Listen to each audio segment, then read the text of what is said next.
Assalamualaikum. Waalaikumsalam. Silakan masuk, Mbak Sanda. Ini mau duduk di sebelah mana? Di sini saja, Bu. Iya, monggo.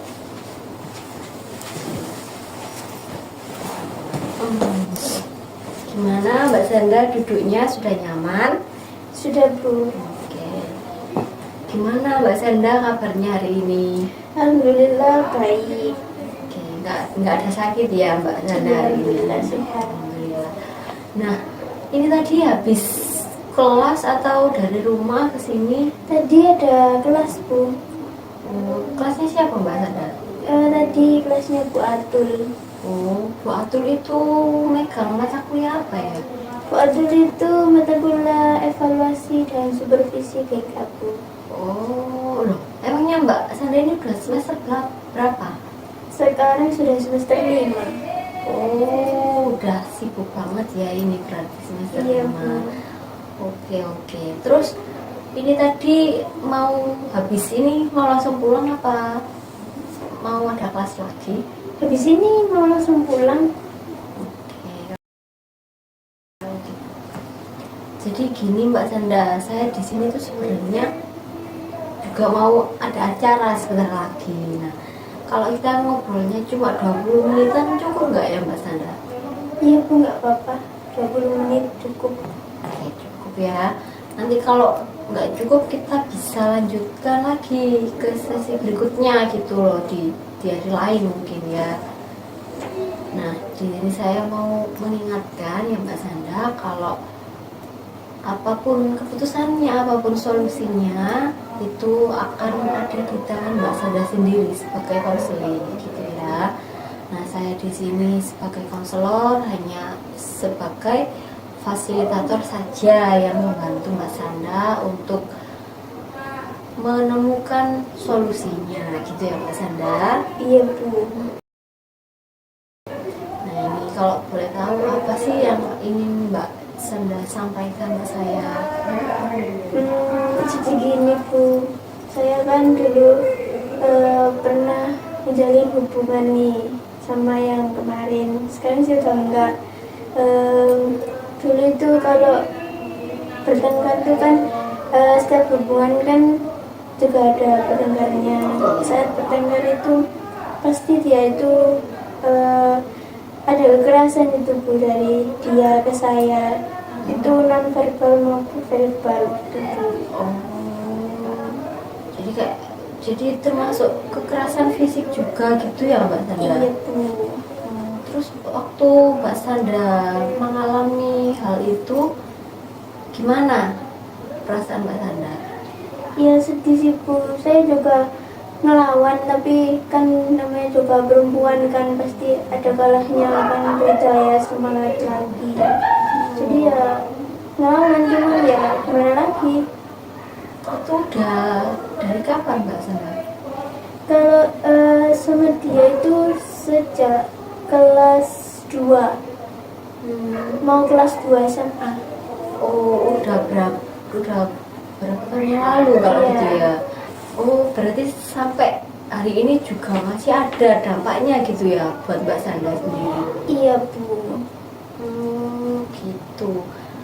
Memangnya dalam Mbak Sanda itu berapa tahun bertahan sama mantannya Mbak Sanda tadi? Itu dalam 1 tahun, Bu. 1 tahun. Itu dia dari awal hubungan udah langsung melakukan kekerasan itu tadi, atau waktu di pertengahan hubungan atau gimana? Di pertengahan, Bu. Kalau awal-awal sih masih biasa, kan namanya juga baru ya, masih ada baik-baiknya. Masih hangat gitu ya. Oke. Oh, terus waktu Mbak Sanda mengalami hal itu, pernah nggak kepikiran untuk langsung minta udahan gitu? Enggak, Bu, enggak pernah. Nah, kenapa tuh? Kenapa?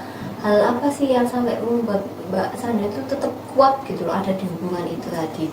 Karena itu saya mikirnya itu dia itu masih butuh gitu, Bu, sama saya. Karena kan bisa dibilang apa-apa itu ke saya gitu, Bu. Jadi Mbak Sanda itu menganggap dia itu kayak kayaknya masih butuh gitu ya sama Mbak Sanda. Nah terus apa kelemahannya selain Mbak Sanda diberi kekerasan seperti itu tadi, apa sih hal lain yang membuat Mbak Sanda itu kayak berat gitu ada di hubungan ini?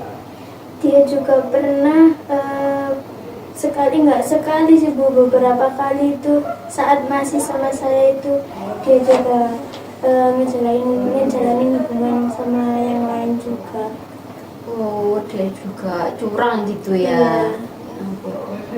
Nah, terus kalau dari Mbak Sanda sendiri sih, Mbak Sanda datang ke sini waktu Mbak Sanda masih ada di hubungan itu tadi, pernah nggak Mbak Sanda ini berusaha untuk ngingetin dia?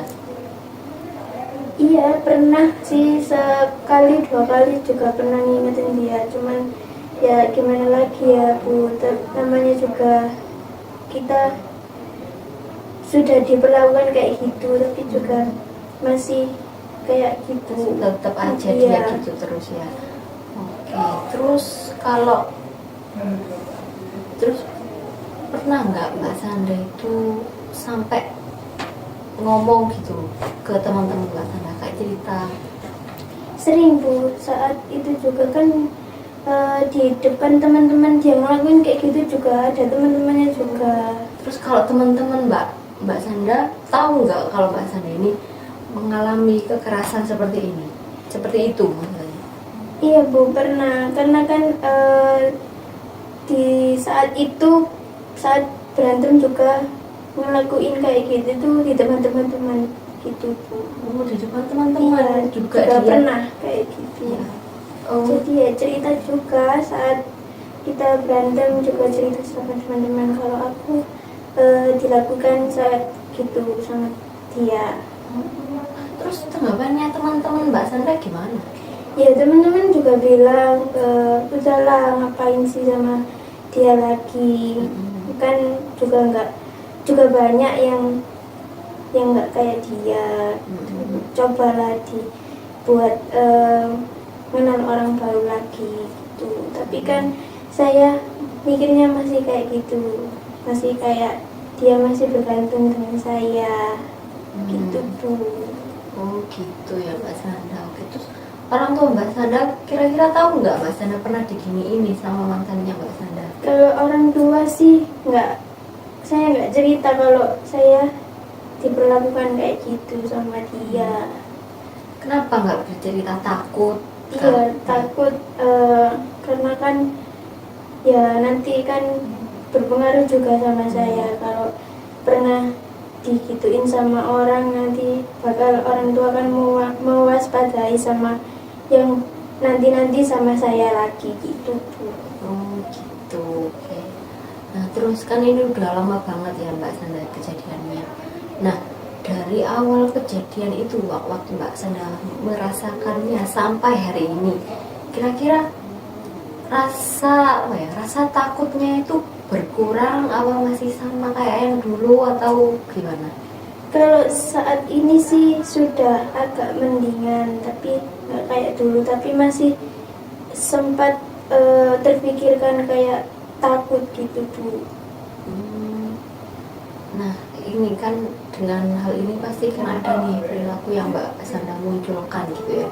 Nah perilaku yang seperti apa ya Mbak Sanda munculkan yang menjadi dampak dari kejadian yang dulu pernah Mbak Sanda alami?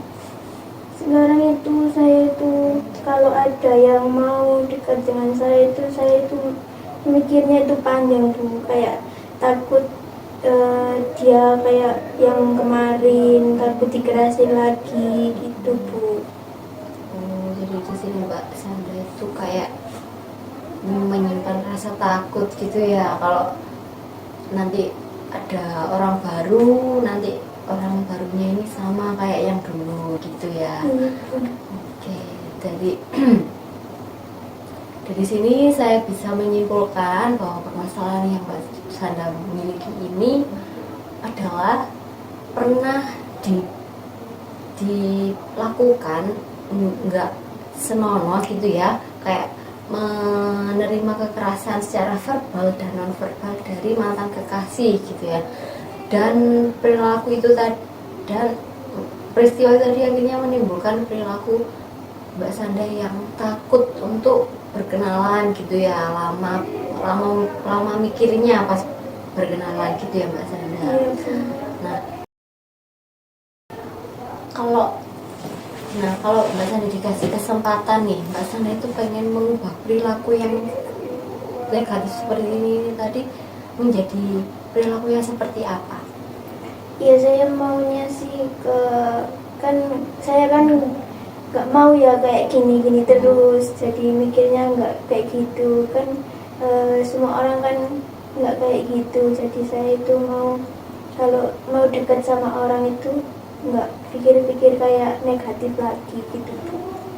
Oke, nah Mbak Sanda kan tadi bilang berpikir negatif gitu. Nah, yang berpikir negatif ini yang seperti apa Mbak Sanda? Kayak takut akan nanti dia seperti yang kemarin, takut kekerasan juga terhadap saya gitu, Bu. Nanti kalau saya menjalani nih hubungan sama orang baru, dia sama kayak yang kemarin, kan nanti saya tambah jadi kayak gimana lagi gitu, Bu. Oke. Nah terus kalau misal Mbak Sanda kita udah bisa nih mengatasi permasalahan yang Mbak Sanda punya, apa sih yang Mbak Sanda ingin capai? Kalau saya sih mau merubah sih, Bu, kayak pikiran negatif saya merubah jadi yang nggak nggak banget dipikirin gitu loh, Bu. Yang gimana itu contohnya Mbak Sanda? Ya nanti saya bisa lebih tenang lagi buat ngejalanin dengan orang baru ini tadi gitu, Bu. Mbak Sandanya pengennya seperti itu gitu ya, tapi belum bisa melakukannya gitu ya Mbak Sanda. Oke. Nah di sini sebenarnya saya tuh punya satu teknik Mbak Sanda, namanya teknik thought stopping. Nah Mbak Sanda sebelumnya pernah dengar teknik ini belum? Belum ya. Nah teknik thought stopping ini itu artinya teknik penghentian pikiran. Nah, di sini tadi Mbak Sanda kan bilang nih punya pikiran negatif. Nah, kita bantu dengan teknik ini untuk menghentikan pikiran negatif yang Mbak Sanda miliki. Contohnya tadi Mbak Sanda kan punya pikiran takut untuk berkenalan dengan orang baru. Nah, kita nanti akan menghentikan pikiran itu dengan cara Mbak Sanda ini bilang stop. Bisa juga dibantu dengan menepuk tangan, menepuk paha juga bisa, atau menepuk bantal yang Mbak Sanda lagi pegang ini gitu ya Mbak Sanda. Apakah Mbak Sanda paham? Iya, Bu, paham. Oke. Sekarang kita bisa nih mulai melakukan tekniknya. Mbak Sanda sudah siap atau belum? Atau perlu lebih rileks lagi? Sudah. Oke. Nah, nanti saya akan kasih contoh dulu ya. Contoh yang tadi Mbak Sanda kan udah bilang ke saya apa pikiran negatifnya seperti apa. Nanti saya ucapkan pikiran negatif itu dan Mbak Sanda bagian menyetopnya ya. Oke. Sekarang Mbak Sanda menyiapkan diri dulu, oke, agar bisa lebih tenang gitu ya. Nah, aku takut untuk mulai hubungan lagi karena takut orang baru ini akan seperti orang di masa lalu aku. Stop. Nah, gitu. Nanti Mbak Sanda bisa melakukannya sendiri. Nah, nanti Mbak Sanda bisa mengucapkan pikiran negatif apa yang Mbak Sanda sedang pikirkan saat ini, lalu menghentikannya dengan bisa menepuk tangan, menepuk paha, atau menepuk bantal gitu Mbak Sanda. Oke, baik, Bu. Sekarang Mbak Sanda bisa melakukannya sendiri. Iya, Bu, bisa. Oke, sudah siap ya? Oke, silakan. Aku takut memulai hubungan yang baru karena takut orang di masa lalu seperti yang orang baru saya yang datang. Setiap Oke, gimana perasaannya? Apakah masih ada yang mengganjal? sudah sih Bu, sudah lebih jauh tenang. Oke, misal nanti kalau Mbak Sanda di rumah atau lagi sendiri gitu, terus Mbak Sanda punya pikiran yang negatif kayak seperti tadi, Mbak Sanda bisa mengulangi lagi tekniknya sampai Mbak Sanda ini merasa kalau pikirannya itu benar-benar terhenti, benar-benar menghilang gitu ya Mbak Sanda. Jadi kalau pikirannya negatifnya muncul, menggunakan teknik itu tadi ya Bu. Iya gitu Mbak Sanda. Kita Bisa itu. mengulanginya. Kalau masih ada terus pikirannya, Mbak Sanda bisa ulangi lagi. Gitu ya Mbak Sanda. Nah, sekarang saya akan memberi Mbak Sanda PR atau pekerjaan rumah nih. Nanti kalau Mbak Sanda di rumah tiba-tiba punya pikiran lagi, punya pikiran negatif lagi, Mbak Sanda nanti tulis dulu di buku, di kertas. Mbak Sanda tuliskan apa isi pikiran negatif itu tadi. Terus Mbak Sanda mengulangi tekniknya sampai Mbak Sanda merasa tenang. Nah, setelah Mbak Sanda merasa tenang, pikiran positif yang seperti apa yang akhirnya bisa membuat Mbak Sanda ini lebih tenang gitu. Ya, itu nanti ditulis juga ya pikiran positifnya ya Mbak Sanda ya. Sudah paham Mbak Sanda? Iya Bu, paham. Oke, jangan lupa dikerjakan ya PR-nya karena itu benar-benar membantu kita untuk evaluasi di pertemuan berikutnya gitu ya Iya. Mbak Sanda ya. Oke. Nah, untuk pertemuan minggu depan mungkin Mbak Sanda bisa merencanakan ingin hari apa, jam berapa. Minggu depan sama di hari Senin. Senin Iya. aja. Oke, nanti untuk jamnya Mbak Sanda bisa komunikasikan lagi ya ke saya ya. Iya. Oke.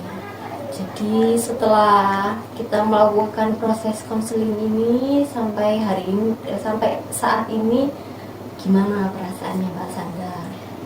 Jauh lebih tenang sih Bu, karena kan sudah mendapatkan tekniknya tadi, caranya gimana gitu Bu.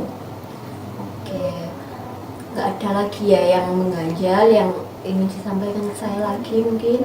Sudah Bu. Sudah ada ya. Oke, makasih ya Mbak Sanda udah mau datang ke sini. Saya benar-benar mengapresiasi sekali Mbak Sanda mau datang ke sini dan berbagi cerita juga. Terima kasih juga ya Bu sudah menyempatkan waktunya untuk mendengar cerita-cerita saya. Iya, sama-sama Mbak Sanda. Saya pamit dulu ya Bu. Iya Mbak Sanda. Iya.